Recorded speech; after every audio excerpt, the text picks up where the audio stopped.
Donc, bonjour et bienvenue sur un nouvel exercice de TD sur le chapitre des transitions de phase, voilà, donc en thermodynamique et donc en physique de l'énergie.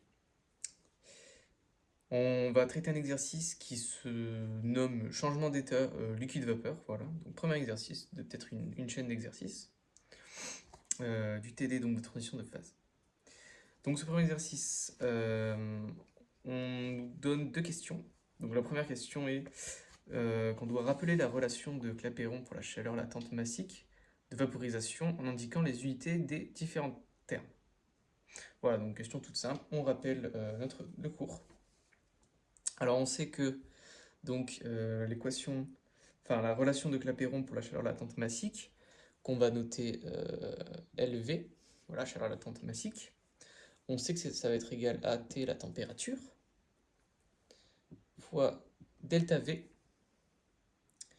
et d de P sur d de T. On sait que c'est ce terme qui va en fait être relié au diagramme de Clapeyron. Ça va être relié en fait à la forme des courbes, voilà, à la pente des courbes plutôt. Donc quelles sont les unités? La chaleur latente massique, on sait que ça va être donc en joules sur des kilogrammes, voilà, donc système international pour la masse. La température sera évidemment en Kelvin pour le système international. Delta V, ça va bien être donc en mètres cubes, kilogramme moins 1. Voilà, et donc d2p sur dt, on a des différentiels enfin des taux d'accroissement infinitésimaux sur la pression et la température, ce qui fait qu'on a comme système international pour la pression en pascal sur la température, donc Kelvin moins 1. Donc on a ici la relation la relation de Clapeyron avec donc les unités de chaque terme.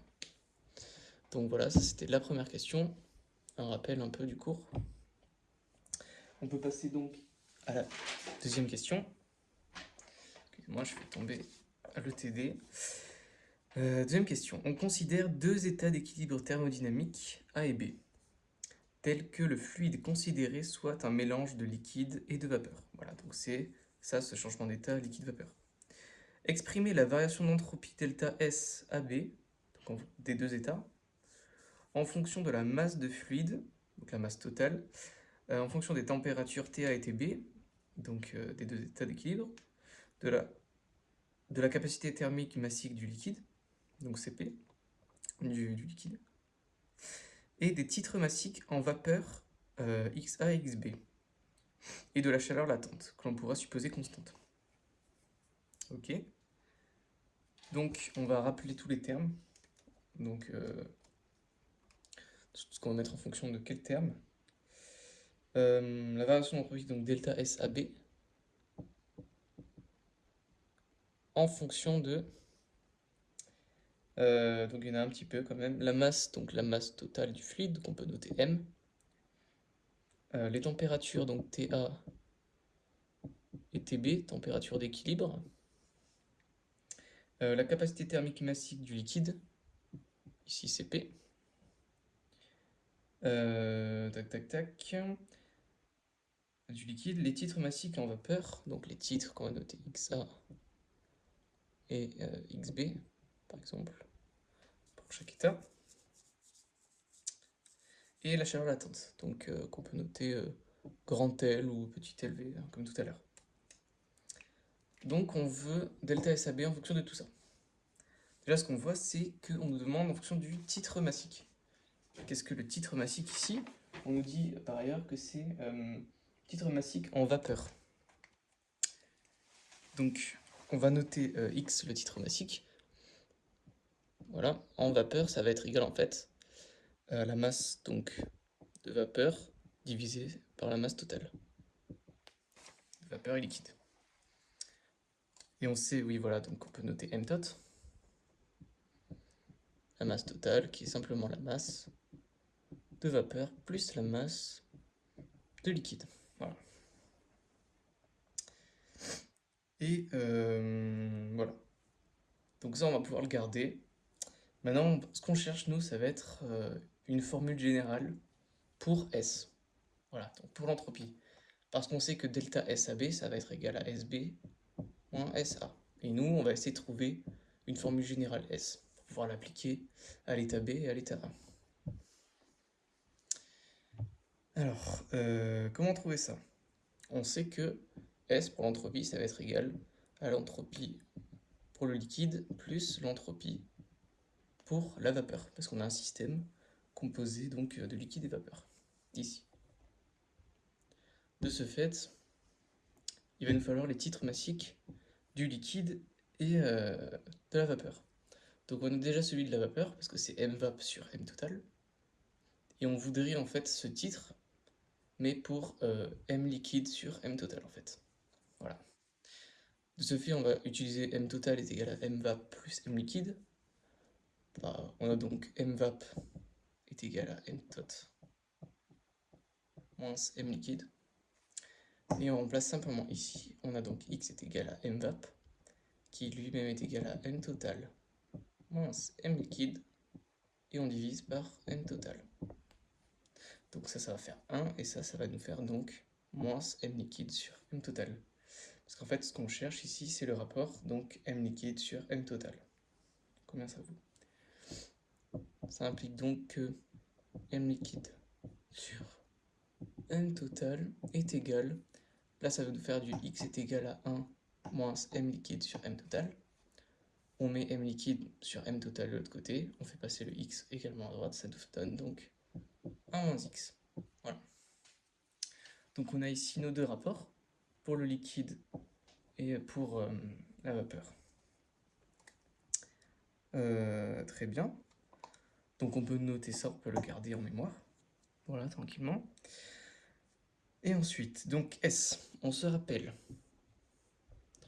que S, c'est égal à S liquide plus grand S vapeur.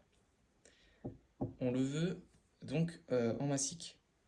De ce fait, ça implique que grand S est égal à donc la masse de liquide fois l'entropie massique liquide plus m de vapeur fois donc l'entropie massique de la vapeur.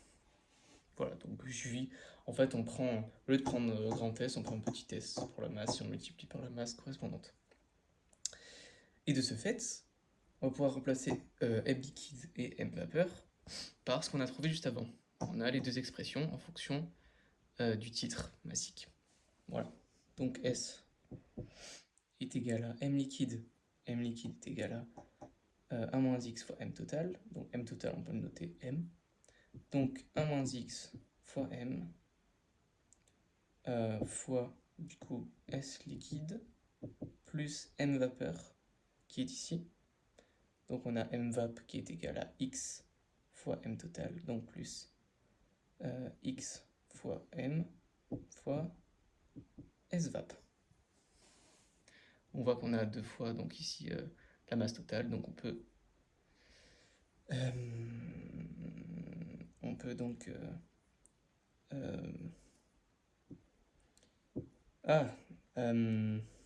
j'ai perdu le mot. Donc on multiplie par m pour les deux. Factorise par m, voilà, merci. Très bien. Donc on a à la fin cette expression. Et on va pouvoir maintenant la mettre sous la forme d'une expression pour delta SAB. Pour ça, rien de plus simple, on prend delta SAB, qui est égal donc à SB moins SA, et on prend donc SB, on prend cette expression qu'on va appliquer à B. On y va, c'est donc égal, on factorise par la masse totale, on ouvre un crochet, c'est donc égal à, pour SB, ça va être 1 moins le titre massique de B, donc XB, fois S liquide, l'entropie pour le liquide mais en B, voilà, il va y avoir pas mal de termes, S liquide en B, plus donc XB fois S vap en B. SVAP en B, on peut fermer la parenthèse, moins, parce qu'on a ici le moins SA, on reprend la même chose qu'on va appliquer à A. Donc, moins 1 moins XA fois l'entropie pour le liquide lors de l'équilibre A, fois, plus XA cette fois-ci, fois l'entropie pour la vapeur pour l'équilibre A. Et on peut fermer la parenthèse et le crochet. Et voilà donc notre expression. Et maintenant, on voit qu'il nous reste à trouver simplement l'entropie du liquide B, l'entropie de la vapeur B, l'entropie du liquide A et l'entropie de la vapeur A. Donc pour ça, qu'est-ce qu'on va pouvoir faire? On connaît normalement nos formules voilà, de thermo, ou peut-être pour la vapeur, pas forcément, mais je vais vous le montrer, donc on va pouvoir effacer ça. Hop. Voilà, je réécrirai l'expression après, qu'on pourra compléter. Hop, parfait. On a donc, on sait qu'on cherchait l'entropie du liquide et l'entropie de la vapeur. L'entropie du liquide, on sait faire, voilà. On sait que ça va être D de Q sur T système, donc égal ici à D de H, si on suppose qu'on est à P constant. Sur T, ça va donc être égal à Cp dt sur T. Il suffit qu'on intègre ici, on voit qu'on est, par rapport à la température, on est en 1 sur T. C'est donc égal à Cp ln des températures, on veut entre la température A et la température B. Donc c'est égal, je vais le noter en bas, c'est égal à Cp ln de Tb sur Ta, parce qu'on est entre A et B. Voilà. Et donc on cherche également l'entropie pour la vapeur, qui est égale à l'entropie pour un liquide plus la chaleur latente divisée par la température. Voilà. Donc la température qu'on appliquera soit à soit à B en fonction de où on remplace. Voilà, c'est tout. Donc on va pouvoir réécrire notre expression, delta SAB, ça va donc être égal à la masse totale fois, on ouvre la parenthèse, on se rappelle on avait 1 moins le titre massique de B, fois donc S liquide en B, qui donc, nous donne donc CPln de Tb sur Ta, plus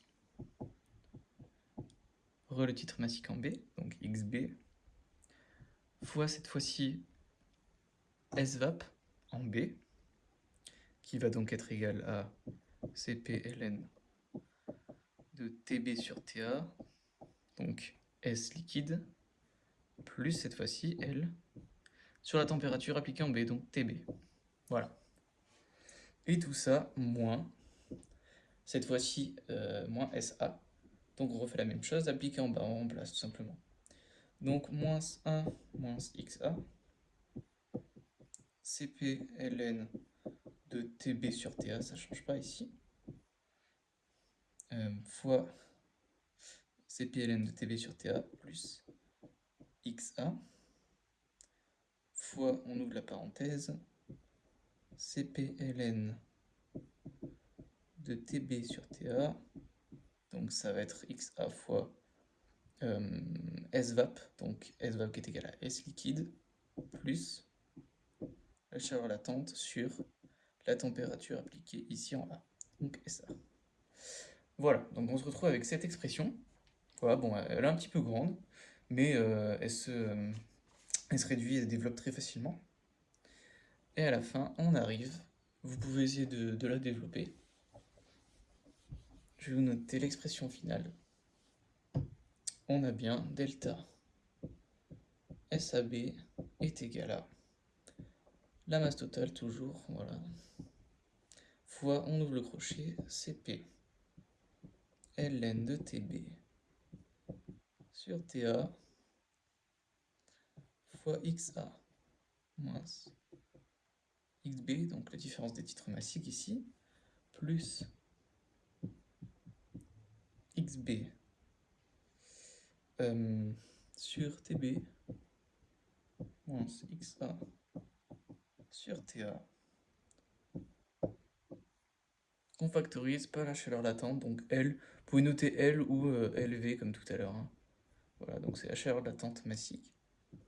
Et voilà, donc on a notre expression de delta SAB en fonction de la masse totale M, TATB, voilà, le CP, XA, XB les titres massiques et la chaleur latente. Voilà.